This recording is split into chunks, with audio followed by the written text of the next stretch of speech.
우리 하나님은 모든 것이 합력하여 선을 이루게 하시는 하나님이십니다. 우리를 너무나도 사랑하셔서 자녀로 부르신 하나님은 우리에게 가장 선한 일을 행하시기 위해서 우리의 인생에 일어나는 모든 일들을 다 사용하시는 분이십니다. 하나님이 우리를 위해 행하시는 가장 선한 일이 무엇입니까? 바로 구원입니다. 하나님께서 우리에게 해주실 수 있는 가장 선한 일은 우리를 구원하시는 일입니다. 우리가 어떤 대가를 지불해도 얻을 수 없고 아무리 힘쓰고 애써도 얻을 수 없는 구원을 위해서 하나님은 여전히 일하시는 분이십니다. 사랑은 사람을 분주하게 한다고 했죠. 사랑은 하나님도 분주하게 만듭니다. 우리를 너무나도 사랑하시는 하나님은 우리를 구원하시기 위해서 우리의 인생에 섬세하게 간섭하시는 분이십니다. 오늘 또 우리의 인생을 주의 깊게 눈여겨보시면서 모든 일들을 다 사용하셔서 우리를 구원으로 이끄시는 분이십니다. 하나님이 우리를 간섭하신다고 하면 거부감이 드시는 분이 계실지도 모르겠습니다. 하지만 그러실 필요가 없습니다. 왜냐하면 하나님은 우리를 존중하시는 분이시기 때문입니다. 하나님은 우리를 대하실 때 주인이 하인을 대하듯 하지 않으십니다. 그분은 우리를 인격체로 존중하십니다. 그래서 하나님은 우리의 선택을 존중하시고 우리가 하고 싶은 것을 하도록 허용을 해주시는 분이십니다. 우리가 하고 싶지 않은 일을 억지로 시키시는 분이 아닙니다. 물론 그 선택과 행동에 대한 책임도 스스로 지도록 하십니다. 그러는 과정에서 일어나는 모든 일들을 통해서 하나님은 우리에게 선한 일을 행하십니다. 우리를 조종하시는 것이 아니라 인도하시면서 하나님은 이미와 아직 사이에 놓여있는 우리의 삶을 도와주시는 분이십니다. 특별히 우리 안에 항상 거하시는 성령님께서 우리를 친히 도와주십니다. 어떻게 도와주신다고 했죠? 어떻게 기도할지를 모르는 우리의 기도를 친히 인도해 주시고 또 말할 수 없는 탄식으로 친히 우리를 위해 기도해 주시는 분이십니다. 그 기도가 어떤 기도가 되겠습니까? 우리를 하나님의 백성답게 또 천국 백성답게 살게 해달라는 기도일 것입니다. 그리고 결정적으로 반드시 우리를 구원해 주시라고 하는 간절한 기도일 것입니다. 성령의 처음 익은 열매를 받았지만 여전히 탄식하면서 우리의 몸이 죄를 완전히 벗어날 것을 기다리는 우리를 불쌍히 여겨주시라는 그런 간절한 기도입니다. 성령님의 그 기도는 반드시 응답되는 기도인 줄로 믿으시기를 바랍니다. 하나님 아버지의 뜻을 온전히 아시는 성령께서 드리는 기도이기 때문에 우리를 위한 그분의 기도는 반드시 응답되는 것입니다. 그래서 오늘 우리가 신앙생활을 하면서 하나님을 섬기는 것은 그 자체로 기도의 응답입니다. 성령님의 말할 수 없는 탄식의 기도가 지금도 응답되고 있기 때문에 오늘 우리가 구원받은 자녀로서 이 자리에 앉아 하나님을 예배하고 있는 것입니다. 그렇게 우리를 사랑하셔서 도우시는 성삼위 하나님의 은혜를 꼭 기억하시기를 간절히 바랍니다. 그 은혜를 확신하고 날마다 승리하시는 믿음의 사람들이 다 되시기를 주님의 이름으로 축원드립니다. 오늘은 로마서 8장의 마지막 부분을 두 주에 걸쳐서 살펴보려고 합니다. 지난주에 다 살펴보지 못한 29절과 30절의 말씀은 매우 짧은 두 절의 말씀이지만 구원의 서정을 다루는 말씀이기 때문에 기회를 만들어서 혹은 성경 공부를 통해서 전교인과 함께 살펴보도록 하겠습니다. 이제 로마서 8장의 대미를 장식하는 말씀을 함께 보겠습니다. 31절을 먼저 읽겠습니다. 31절 시작. 그런즉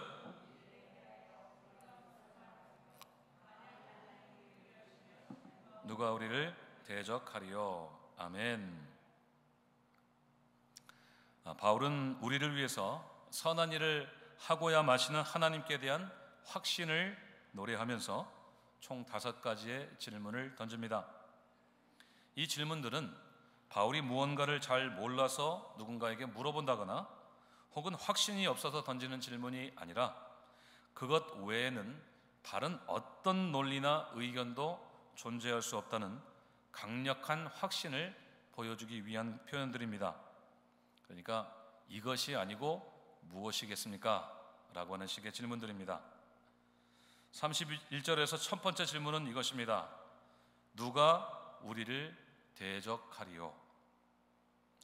방금 설명드린 대로 이 질문은 이런 식으로 해석할 수 있습니다. 아무도 우리를 대적할 수 없다. 그렇게 해석할 수가 있습니다. 대적한다는 말은 말 그대로 적들이 회방한다는 뜻입니다. 우리 그리스도인들을 회방하는 대적들을 가리키는 표현입니다. 예수를 믿는다는 것은 곧 영적인 싸움의 현장에 뛰어드는, 전장터에 뛰어드는 일이라는 것을 우리는 잘 알고 있습니다. 내가 예수님을 믿기로 결심을 한다는 것은 예수님을 나의 주인으로 섬긴다는 뜻입니다. 그 말은 동시에 이전에 내 삶의 주인 노릇하던 사탄에게 더 이상 종 노릇하지 않겠다는 것을 의미합니다. 그러니까 쉽게 말하면 사탄에게 절교 선언을 하는 것과도 같습니다. 난 더 이상 너의 종이 아니다. 이 순간부터 나는 예수 그리스도의 종이다 라고 의연하게 선언하는 것과 같습니다. 그것은 곧 사탄과의 싸움을 시작한다는 것을 의미합니다. 이제부터 너는 내 적이다 라고 선전포고를 하는 것과 같습니다. 왜 그래야 합니까? 왜 싸워야 합니까? 사탄은 결코 우리를 쉽게 내주려고 하지 않기 때문입니다. 우리가 예수 믿겠다고 하니까 잘 가라고, 예수 잘 믿고 축복받으라고, 복받고 살라고 그렇게 우리를 순순히 내보내 주려고 하지 않습니다. 어디 한번 두고 보자고 단단히 벼르는 존재입니다. 우리가 예수를 잘 믿으려고 하면 할수록 회방하고 공격하고 미혹하고 속이려고 합니다. 어찌하든지 우리를 하나님으로부터 떼어놓으려고 안간힘을 쓰는 존재가 바로 사탄입니다. 하지만 바울은 어떻게 말합니까? 누가 우리를 대적하리요? 할렐루야! 아무도 우리를 대적할 수가 없다는 것입니다.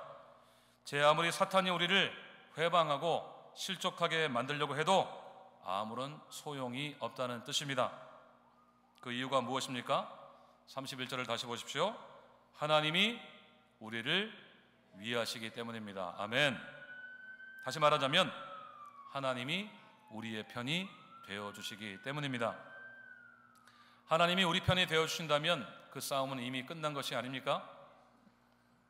조그만 힘 있는 사람이 우리 편이 되어주면 아무리 불리한 싸움도 전세가 순식간에 역전되는 것처럼 하나님이 우리 편이 되어주신다면 아무도 우리를 이길 수가 없습니다. 질 것 같은 싸움도, 다 진 것 같은 싸움도 이길 수가 있습니다. 사탄이 제 아무리 우리를 넘어뜨려서 집어삼키려고 해도 아무런 소용이 없습니다. 우리를 하나님으로부터 떼어놓으려고 해도 아무런 소용도 없습니다. 왜입니까? 하나님께서 우리 편이 되어주시기 때문입니다. 하나님이 친히 우리를 위해서 대신 싸워주시기 때문입니다. 크고 강한 용사가 되시는 하나님, 우리 하나님이 사탄의 모든 공격과 회방을 다 물리쳐 주시기 때문입니다. 우리의 피난처가 되시고 견고한 반석이 되시고 구원의 산성이 되어주신 우리 하나님이 우리를 위해 싸워주시고 우리를 보호해 주시기 때문입니다. 사랑하는 여러분, 우리가 평생 싸워야 될 이 믿음의 싸움을 조금도 두려워하지 마시기를 바랍니다. 왜냐하면 이 싸움의 결과는 이미 정해졌기 때문입니다. 그것은 바로 우리의 완전한 승리입니다. 영원한 승리입니다. 우리가 힘이 세고 믿음이 좋고 싸움을 잘해서가 아니라 우리 하나님이 강하시고 능하시기 때문입니다. 우리가 아무리 지는 것 같고 전세가 불리하게 돌아가는 것 같다고 해도 결코 주눅들지 마시기를 바랍니다. 하나님 우리 편이신 이상 우리는 결코 패배할 수가 없습니다. 오히려 지는 것이 더 어렵습니다. 우리는 반드시 승리할 것입니다. 그리고 이미 승리한 줄로 믿으시기를 바랍니다.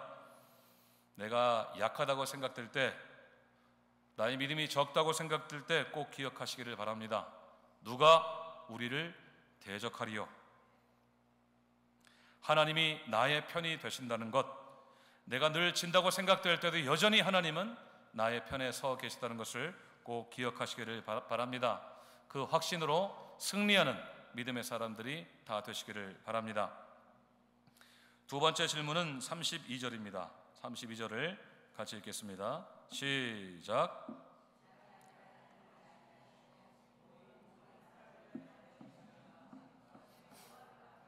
모든 것을 우리에게 주시지 아니하겠느냐. 아멘. 두 번째 질문은 이것입니다. 어찌 그 아들과 함께 모든 것을 우리에게 주시지 않겠는가? 이 질문 역시 뒤집어서 해석할 수 있습니다. 하나님이 그 아들과 함께 모든 것을 반드시 우리에게 주신다, 혹은 주실 것이다, 이렇게 해석할 수 있습니다. 우리를 위하시는 하나님께서, 우리 편에 서 계시는 하나님께서 우리에게 예수님뿐만 아니라 모든 것을 다 주신다는 뜻입니다. 하나님은 이미 예수님을 우리에게 주셨습니다. 믿으십니까? 아멘. 죄와 사망의 법에 사로잡혀서 멸망당하기만 기다리던 우리를 해방시켜 주시기 위해서 우리 하나님이 취하신 특단의 조치는 바로 예수 그리스도입니다. 동시에 죄인으로서 우리를 얽매이던 율법의 모든 요구를 이루어지게 하기 위한 조치도 역시 예수 그리스도입니다. 8장 3절 말씀을 보십시오. 육신의 한계 때문에 우리는 율법의 요구를 결코 충족할 수 없지만 하나님께서는 자기 아들 예수님을 죄 있는 육신의 모양으로 보내서 그 육신의 죄를 정하여서 영을 따르는 우리에게 모든 율법의 요구가 다 이루어지게 하셨습니다. 쉽게 말하자면 예수님의 십자가 공로로 우리는 율법의 모든 요구사항을 다 준수하게 되어서 결국 구원에 이르게 되었다는 말입니다. 하나님께서 우리를 구원하시기 위해서 가장 귀하게 여기시는 독생자도 아끼지 않고 그렇게 내어주셨는데 다른 어떤 것이라고 아끼시겠냐는 말씀입니다. 우리를 구원하시기 위해서라면 하나님은 어떤 것도 우리에게 주실 수 있다는 말씀입니다. 하나님은 우리를 위해서 선한 일을 이루시기 위해서 모든 일을 다 합력하시는 분이라고 우리가 살펴보았죠. 우리에게 선한 일, 곧 우리의 구원을 위해서라면 하나님은 어떤 것도 아끼지 않고 다 주실 것이라는 말씀입니다. 마치 우리 자녀가 잘 되기 위해서라면 부모인 우리가 어떤 것도 아끼지 않고 줄 수 있는 것과 같습니다. 어머니들이 자신의 몸을 헐어가면서 낳은 자녀에게 무언가를 아끼는 것을 보신 적이 있습니까? 어머니가 갓난 아이를 가만히 보면서 내가 너를 목숨 걸고 낳아 주었으니까 이제는 알아서 잘 살아, 이렇게 하는 것을 보신 적이 있으세요? 없습니다. 어머니는 모진 산고를 다 겪으면서 자녀를 낳은 후에도 그 자녀를 어엿한 한 사람으로 길러내기 위해서 모든 것을 다 제공합니다. 온몸에 기운이 다 빠질 정도로 밤낮 젖을 물리고 아이의 똥기저귀를 갈아가면서 그렇게 밤낮 쉬지 않고 아이를 돌봅니다. 이제 몸이 좀 회복된다 싶으면 아이들의 분유값이라도 하기 위해서 또다시 일터로 나가는 어머니들도 많습니다.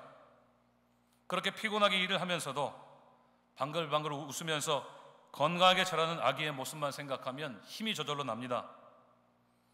아이가 잘 될 수만 있다면 어머니는 어떤 것도 아깝지 않습니다. 모든 것을 다 줄 준비가 되어 있습니다. 필요하면 목숨이라도 내어줄 준비가 되어 있는 것이 바로 어머니의 사랑입니다. 하나님은 우리가 구원받는 일에 대해서 아무것도 아끼지 않으실 것입니다. 이미 독생자 예수님을 십자가에 내어주셨을 뿐만 아니라 다른 무엇이라도 우리에게 주실 준비가 되어 있으십니다. 우리를 천국에 들여보내시기 위해서, 하나님의 백성 되게 하시기 위해서 하나님은 어떤 것이라도 우리에게 다 주실 것입니다. 그러니까 염려하지 마시기 바랍니다. 내가 이렇게 살다가 혹시라도 구원에서 탈락되면 어쩌나, 천국 못 가면 어떻게 하나, 하나님이 나를 모르신다고 하면 어떻게 하나, 조금도 염려하지 마시기를 바랍니다. 하나님은 모든 것을 우리에게 다 주셨습니다. 예수님을 우리에게 주셨으면 그것은 다 주신 것 아닙니까? 우리의 구원을 위해서 하나님은 우리에게 모든 것을 다 주시는 분이십니다.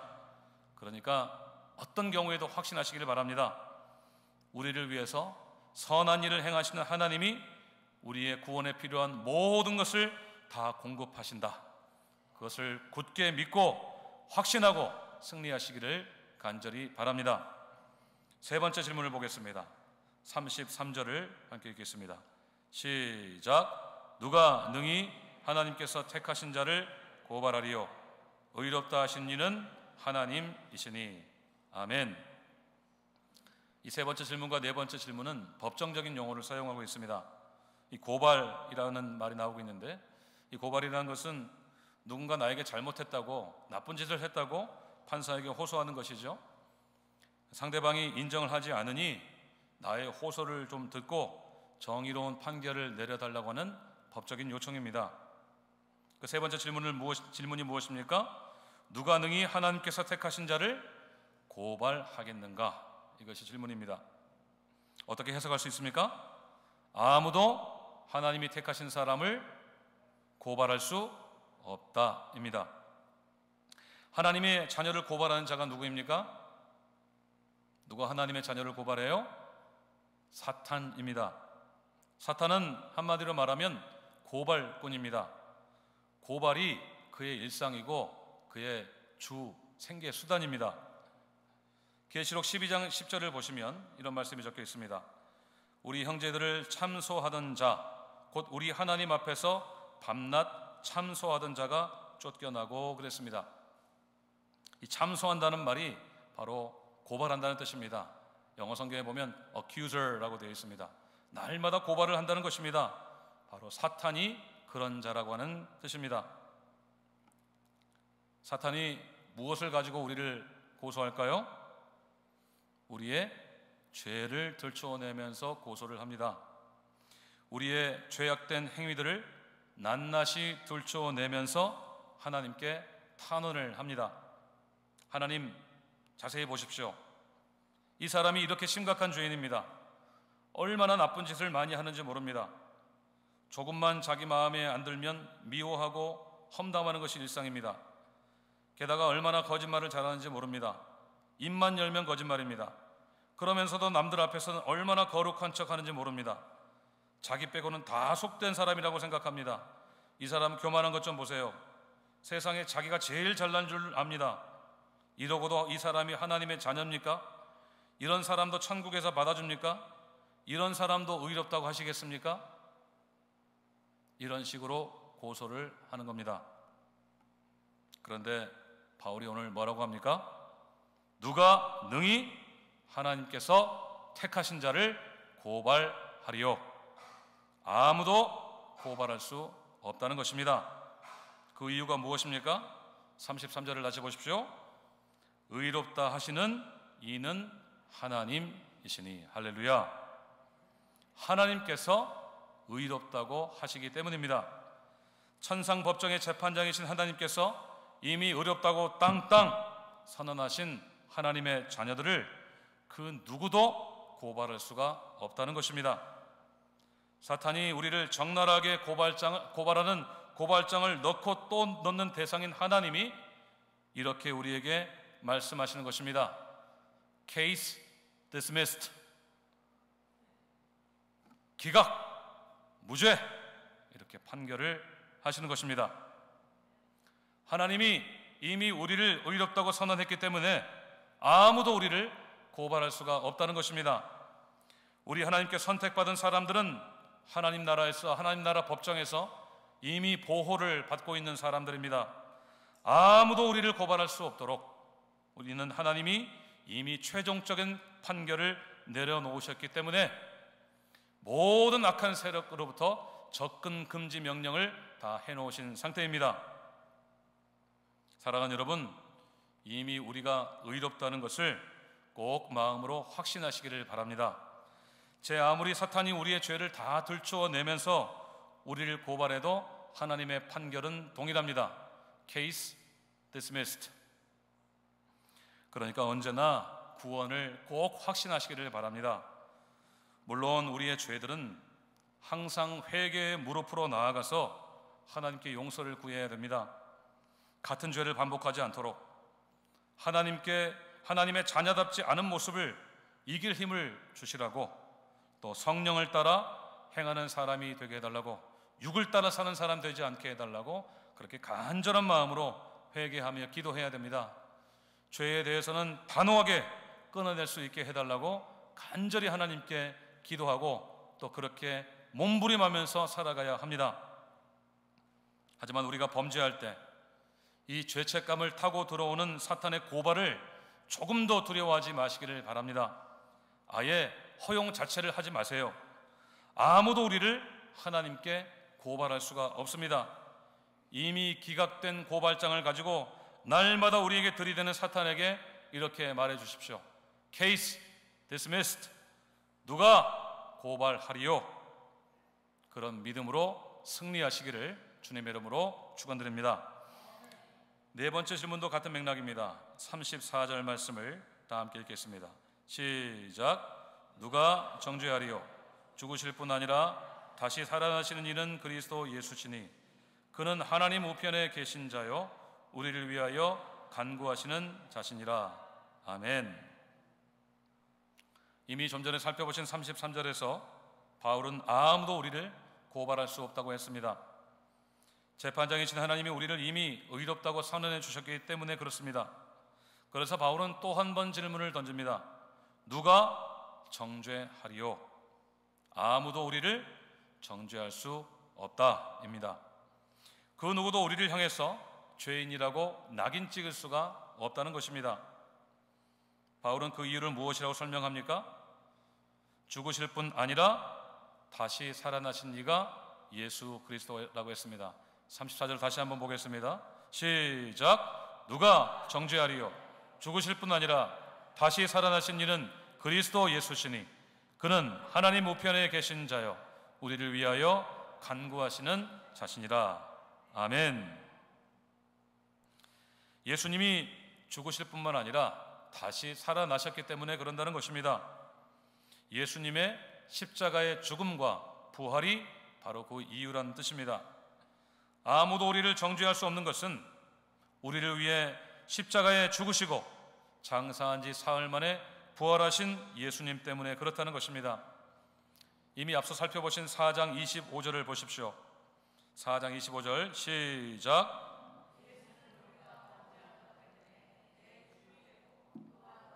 의롭다 하시기 위하여 살아나셨느니라. 아멘. 예수님의 십자가의 죽음과 부활은 오직 우리의 의로움을 위한 것이라는 말씀입니다. 날 때부터 평생 죄인의 낙인을 가지고 태어난 우리의 운명을 완전히 바꾸시기 위해서, 우리를 영원히 의인으로 만들어 주시기 위해서 예수님이 죽으시고 부활하셨다는 것입니다. 그러니까 예수님의 십자가와 부활이 사실인 이상 아무도 우리를 정죄할 수가 없다는 것입니다. 예수 믿기 이전에 우리의 영적인 신분을 아무도 끄집어낼 수 없다는 뜻입니다.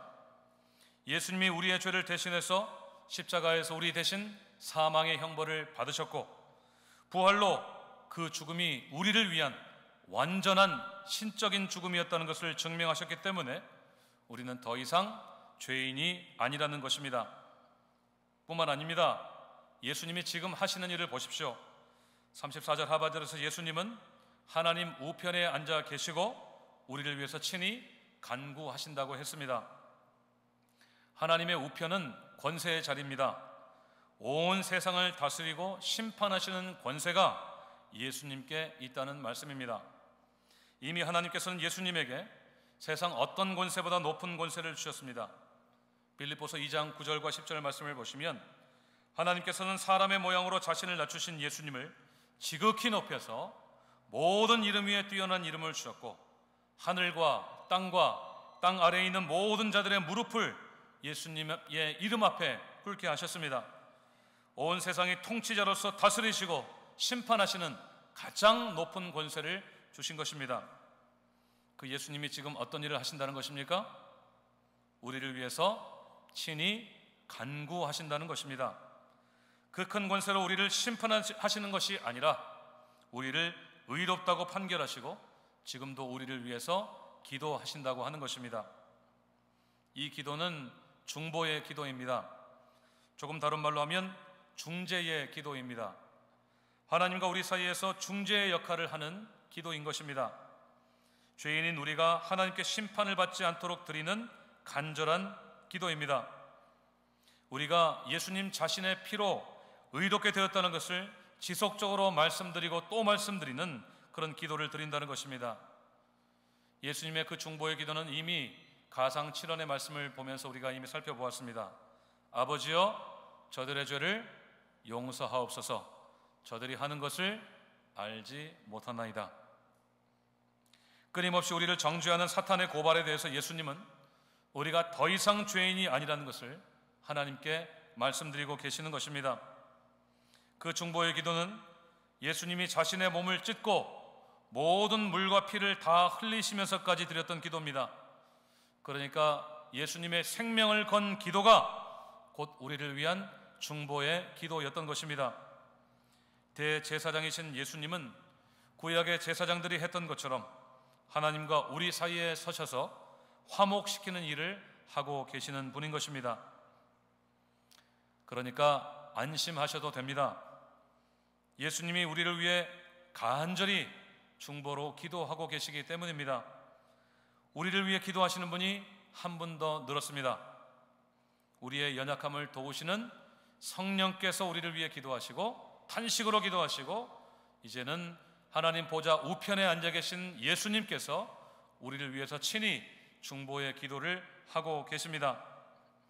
대제사장이시요 하나님 우편에 계신 영원한 통치자이신 예수님께서 오늘 지금 이 순간도 우리를 위해서 기도하신다는 것입니다. 성자와 성령이 성부께 우리를 위해 기도하신다고 한다면 누가 우리를 대적할 수가 있겠습니까? 누가 우리를 고발할 수 있겠습니까? 누가 우리를 정죄할 수 있겠습니까? 아무도 그렇게 할 수가 없습니다. 사랑하는 여러분, 이만큼 우리의 구원은 확실한 것입니다. 하나님께서 행하시는 모든 선한 일들이 다 우리의 구원을 위한 것입니다.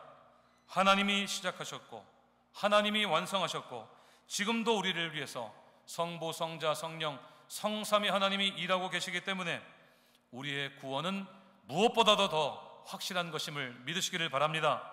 취소될 수 없습니다. 아무도 누구도 빼앗아 갈 수가 없습니다.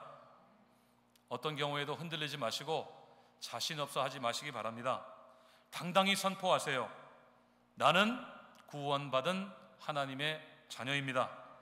아무도 나를 대적할 수 없고 아무도 나를 고발할 수 없고 아무도 나를 정죄할 수 없습니다. 하나님이 나를 구원하시기 위해서 예수님을 주셨고 모든 것을 나에게 주셨습니다. 나는 이미 구원받은 하나님의 자녀입니다. 이 고백으로 승리하시는 믿음의 사람이 다 되시기를 주님의 이름으로 축원드립니다. 기도하겠습니다.